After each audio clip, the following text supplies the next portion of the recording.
Two women. One spent 24 years as a nurse in intensive care and operating theatres. The other, an accredited mental health social worker supporting people through trauma. Like us, many of you have lived inside the systems and have your own lived and living experiences. We're not telling you our names just yet, but we will tell you why we're here. There's a wound for frontliners that workplaces won't name, and it's not just burnout, it's moral injury. What happens when the system forces you to choose between your conscience and your calling? We've lived it. Our differences are what creates unity, and the conversations that heal happen between peers. That is what Between Peers is all about. Today we're going to look at a Social Work Australia Reddit post. It's entitled Angry Men. Yesterday I was at a home visit and the dad was angry. He always is, and sometimes can regulate himself and have a meaningful conversation. Anyways, he was walking around, swearing and yelling at everyone. Very, very aggressive. He was kicking things, hands up, going for a walk. He does this and it helps. And I've left feeling so defeated. Dads are so important in making change in families and for addressing child protection concerns. This dad is very protective of his kids. He just has no self-regulation skills. And I've found working in the child and family area, dads will often have the mum talk to the service and deal with it, and he will hide in the house or become extremely angry and aggressive.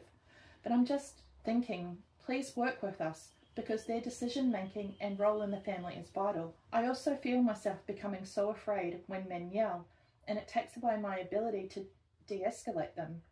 I don't know. What if I'm asked?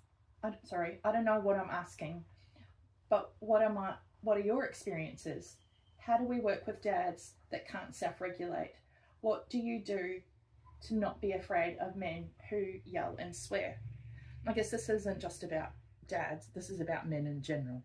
And I wonder if you've had any experience with men yelling and how you've felt. Look, yes, slightly different, but it's always in a trauma scenario. Yeah, exactly. Okay? Right. So, like, I can guarantee you anyone who listens to this podcast, if they are firefighters, police officers or ambulance officers, all work in the emergency department of hospitals, we have been spat, kicked, punched, you name it. We have had angry men physically hurt, not our ears and not our ego, physically hurt us. But that aside, or attempt to try to. Yeah. But the problem is they are so angry. Some of them you can de-escalate, but some of them are just so angry. And I don't know if that's a systemic issue or if there's other things going on versus literally they just need to be heard. I don't know. Like, I just sit there in those scenarios and I know this sounds really, really belittling, but maybe it's the wrong language. All I want to know is who hurt them. Yeah, right. Who the hell hurt them to create this level of response? Like, and that's sad. That's my first line of thought, because that's not apparently a normal person's immediate response. Well, I guess I would say it doesn't fit in with a feminist framework. And I don't know that I'd like to admit this out loud, but I agree more with you.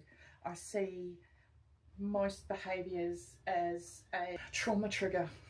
Do you know what I mean? Like something that has happened to them in their childhood or something that they've never been taught how to do. And yeah. So my first response is, and I know this is the weirdest conversation now that you've just opened up. My first response automatically is, what core wounds do you have? Wounded animal is what I think. What has happened? Are you doing an abandonment trauma? Are you going through I look for the trauma wounds and try and come from that viewpoint. But that's historically how I operate now. But it wasn't when I was younger. When I was younger, I would literally try and hear them and allow them just to talk and keep on reframing and allowing them to talk until they got to a point where they finally became in control of their emotions. And it worked. Sometimes it required longer than others. And that's what actually put me into wanting to learn all different aspects of communication in trauma, like I was talking about in the previous post, and how to help with external disaster and how to manage communication. But yeah, it's definitely a whole fascination of that I literally like to explore and understand what hurt them, what made them not feel heard, validated, what has caused them that in a crisis moment that this is their only way that they can communicate. I often, my first placement was in child safety, and this was when you were wet behind the ears, like my first placement, still a student, I think because I'm a master of social work, I think I'd been studying social work an entire month when I started my first placement. Oh gee, okay. So I was Jon Snow, I knew nothing, so, but this was either, I think it was really close to the end of my placement anyway, so I was not as wet behind the ears, but still. Anyway, long story short, we had been called out to this house, and the people that we were going to visit had got wind of us coming, and so disappeared with the kids. However, they had 2 dogs, this big F-off Rottweiler with the biggest balls you've ever seen, and this little Chihuahua who and the Chihuahua had managed to get out of the fence, and so was running around unfenced outside and was terrified, this little Chihuahua. So I decided I was going to rescue the Chihuahua and put it, cover up the hole that had gotten through and put it back on the other side of the fence where it belonged, right? And the Chihuahua, was teacup Chihuahua, was tiny, was in the corner and growling and growling and growling at me, and all I was trying to do was help. It didn't know that. I'm this giant human, right? And with a hand that was bigger than it. And so I put my hand close to it, and it bit the crap out of me. It just bite. But it was just because it was scared. And so again, this might be like you said before, belittling or condescending, but I often think of people when they're angry and escalated being like that teacup Chihuahua, and it helps me then do my job and support and de-escalate them. But I wanted to read, which I thought was a really great response. Well, hang on, just before you do, for anyone who wishes to actually find this post, it's under the Reddit Social Work Australia. It's currently 12 days old, so we are now in July 2026. So anyone looking for it, it's... We'll put a link to it as well. Excellent, okay. Yeah.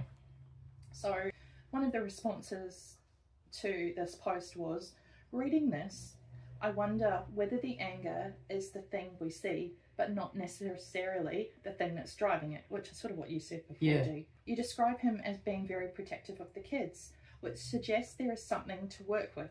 Sometimes the dads who present as the most hostile towards services are also carrying a huge amount of fear, shame, helplessness, or mistrust, and anger is the only way they know how to express it. That doesn't make the behaviour okay, and safety always comes first, but it can help me stay curious rather than getting pulled into the anger itself. Unfortunately, anger is a very common first-line expression for men. In terms of being afraid, when men yell and swear, I think that's a very normal response. If someone is kicking things and escalating, your nervous system noticing danger isn't a clinical failing. The challenge isn't necessarily learning not to be afraid, but learning how to stay grounded enough to think clearly while also respecting what your body is telling you. Though if someone is yelling and aggressive, I'm generally out of there, to be honest. Their limbic system litters off, and their chance to learn from the situation is very minimal. I've found some of the hardest work is with dads who genuinely care deeply about their children, but have very few skills for managing their emotions. When they feel judged, powerless, or scrutinised by services, anger often arrives before reflection. Sometimes engagement starts with helping them feel understood before they are willing to consider change. It's incredibly challenging work, and I think the fact you are still looking for ways to engage him rather than writing him off says a lot about your practice. What helps him regulate? Who helps him communicate? What boundaries or structures can be put in place to help reduce the risk to others when interacting with him? I don't know if any of this rambling helps. It's obviously super context dependent. Oh, and absolutely. And I think the problem we've got nowadays is if you turn around and appear, now this is again, we only have the context we've got right now, and that is someone who's extremely angry and aggressive. But to me, when I look at the bigger picture of the world, literally the bigger picture of the world, I have to turn around and secretly admire someone, the fact that they still have some alpha energy in play. And again, everything's about context, but it's awesome that they are, from my viewpoint, as a different viewpoint yet again, is they've actually got the capacity and want to protect. They just don't know how. They don't know how and don't have the skills to turn around and do it effectively. But I appreciate that they have some spark there that allows them to have that protection in play, because I think sometimes society turns around and also beats men down that they can't be this, can't be that, have to be this, have to be that. Same for women, right? We can't do this, we can't do that, we have to be this, we have to be that, depending on how society evolves and grows and the social norms that grow and evolve with it all. I think it's awesome that this person had the spark of protection, admittedly, potentially not necessarily fully cultivated in an accurate, helpful way right at this minute, and maybe needs some skill support. But I do appreciate that it exists and it hasn't been beaten out of them as well. As I was saying before, my first placement was at Child Safety, and I was offered a CSSO role after that while I was still studying, and that is a Child Safety Support Officer. So, and in that role, I was known to be very good at de-escalating angry men. I guess part of that is my own lived experience, and part of that was I even forget the training that I'd done, but I'd done some customer service training in de-escalating angry, service users. And I remember this one time where this guy in child safety, who was almost exactly the same as this guy, really protective of his kids, just wanted the best outcome, but would flip his lid very, very easily. And he was in one of the interview rooms just yelling and screaming and punching walls and whatever. And and I'm talking experience stuff, like someone was like 3 months away from retiring and had been a nurse, but then had moved into child safety and had been in the industry like 20 years. They came and got me to go in and de-escalate him. Baby social worker. I mean, I hadn't even graduated yet. And of course, the first thing I did when I walked in was say, "Babe, I can see you're really angry." And he would go, "Of course I'm effing angry," and yelling and screaming. And I'd be like, "Can you tell me about that? Just what's going on to make you so angry?" And he'd be like, "Well, da da da da da." And then as he started talking and as he felt like he was being listened to, I didn't need to agree with him. I wasn't, doing that at that time. I was just trying to go, I can see you're angry, validate that he's angry, and then find out why. Not necessarily agree with it. I know validation sounds like agreeing, but just go, yeah, I can see that. I can see and I can feel what you're going through. Now let's try and work out a solution. So can I ask you a question? Because I know when we're talking off camera about language, and if you remember, if someone says this statement, it just triggers me and it makes me actually more angry. What words have you found that actually make people more angry? Well, you can't say calm down to someone because that'll do the exact opposite. Do you know what I mean? But if you just are being a mirror and reflecting back what you see, that can generally help.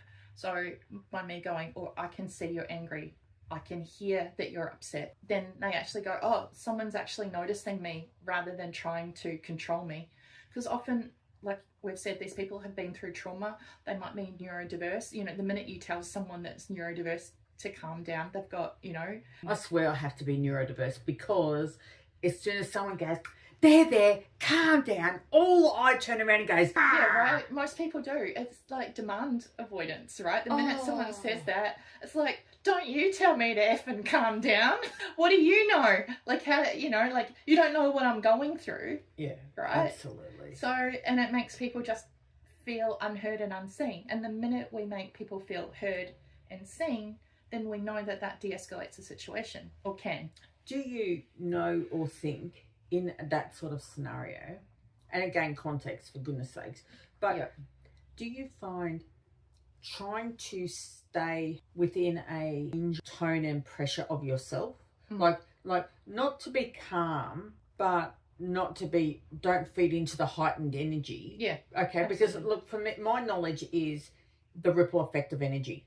Okay. If we look at the bigger picture of things, everything is energy. Okay. Yeah. And based on the fact that everything is energy, if you try and be the center buoy that is stable and try and stay buoyant and able to move, but within a range and within a presence, and do what you're saying, which is validate hearing what they're saying, not matching the energy, the slower, quieter tone, but making sure that they've been heard. Do you find that works fairly rapidly?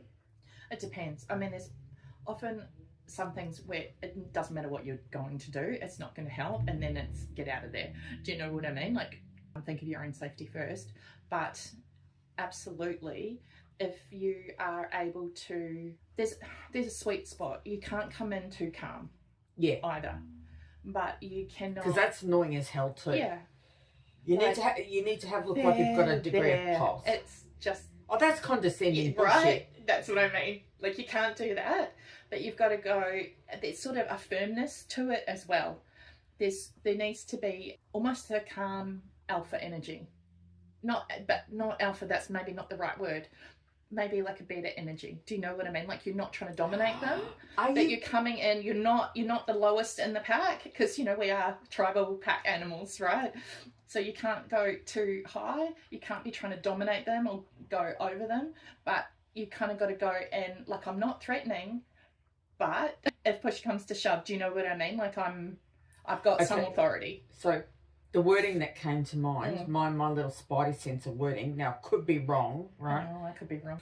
Is boundary energy. Yes, that's it. Well done. Boundary energy, where you're going to sit there and listen, but you've got boundaries in play. And I'm hearing you, mate. I'm really hearing you. You are angry. Yeah. I'm here. I've actually, in my counselling training, and it was the funniest story. You're going to crack up laughing. Knowing your personality, you're going to crack up laughing. So during my training, right, I had, and he'd done years and years and years of counsellor, life coaching, and very well known on the circuit, right? And he was our assessor and our teacher. And one of my last assessments, he came to me with a knife, right, as a role play of how would I handle the scenario. And I turned around and threw an apple at him and took the knife. Yeah. And then grabbed the apple and started cutting it and offered him a piece of apple. Yeah. And he looked at me and cracked up laughing and turned around and went, "You have no fear." And I went, "Oh, obviously I've been through a lot of trauma, but I thought it was the most reasonable response to de-escalate a situation immediately, and it was appropriate at the time." And the fact that he had never had anyone in his 20 plus years, and this was like 10 years ago, 20 plus years of working in the area, no one had ever done it at him. He thought it was hilarious and refreshing. I think as well, if you've come from any lived experience, you know the difference between when shit is dangerous and when it is a bear with a thorn in their paw. Absolutely. Like you intuitively know the difference. Absolutely. and I agree, that's me. That I trust my gut instinct between no, I need to step away. No, I just need to stand here and just let them rant. Yeah. Or I can actually act. Like I just, and again, it's a spidey sense for me, but I have been through a lot of trauma.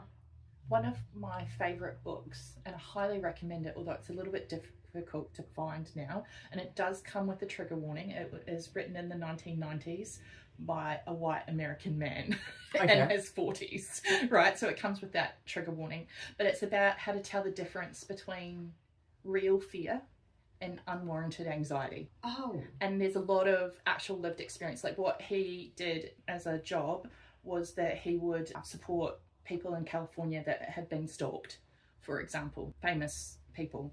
And I think the opening story is about a woman who is coming home, and there's a guy in her apartment building, and he offers to help her with her groceries, to carry them up to her. And she's like, oh no, thank you, I'm fine, because, you know, his spidey senses is going. And then he's like, oh, come on, I'm just a good guy, I'm just trying to help. And then she feels sorry for him, lets him take her groceries up, and then all these horrible things happen to her. And he said he's going to leave after some of the horrible things happen, but she notices a change. She could not explain it, but she's like, fuck, I need to do something or I'm going to die. And it's that spidey sense that, you know, they teach in that book. And I highly recommend anyone, if they get a copy of it, to read it. You know, with the trigger warning in mind. You know. But why? Okay, my mind wants to know why do we need to have a trigger warning? Is it the content, or is it just the nature? Some of the content, but it's just a white man of that era talking about certain things in a way that doesn't necessarily fit our understanding of women and trauma and feminism and all of that. Do you know what I mean? Like all of that stuff. So some of the stuff he says is a bit culturally outdated, or a bit framework outdated, is what I'm saying. So the framework was 100% accurate for the time. Yeah. It may be perceived at the time differently, but regardless, there's still value in absolutely. the knowledge of what some of the content is. Just also be aware of the fact that of the time it was written. Yes, and that it's written by a white man in his 40s in the 90s. Like that, you just got to understand that context, and then it's fine. That's the But I'd actually be really interested to hear, because I'm not an expert, I've just done a little bit of study, and what I've said may be completely wrong, but I'd be really interested to hear from anyone who de-escalation or working with men escalated with anger is, you know, their bread and butter, whether it's in whatever the profession is. I'd be really interested actually in hearing from Queensland Police, or any police or any ambulance officers, because they would deal with that way more than what I've ever had to, even when I was working in child safety. Or, you know, people that actually are frontline workers dealing with angry men in child safety. That would be really interesting. Yeah. And we could support each other, I think. Because the social worker predominantly will see it after the scenario, where some frontline workers, like say the police or the ambulance, if they're turning up to a scenario and it's in the throes of, I don't know, I've had to deliver court documents into a house and had someone chase me with a knife. So glad I wore really good shoes that day. You're glad you were fit and you'd been training hard. Yeah. But on that note, please, anyone else who's got some interesting content that would like us to read out on live, or even as we're moving along, anyone who wants to end up being a guest speaker, or you'd like us to turn around and approach them for interviews that would help with some of our content, please do reach out. But in the meantime, smile, breathe, and let's continue having conversations between peers and helping ourselves, being able to just debrief about all the different things that happen in our workplaces.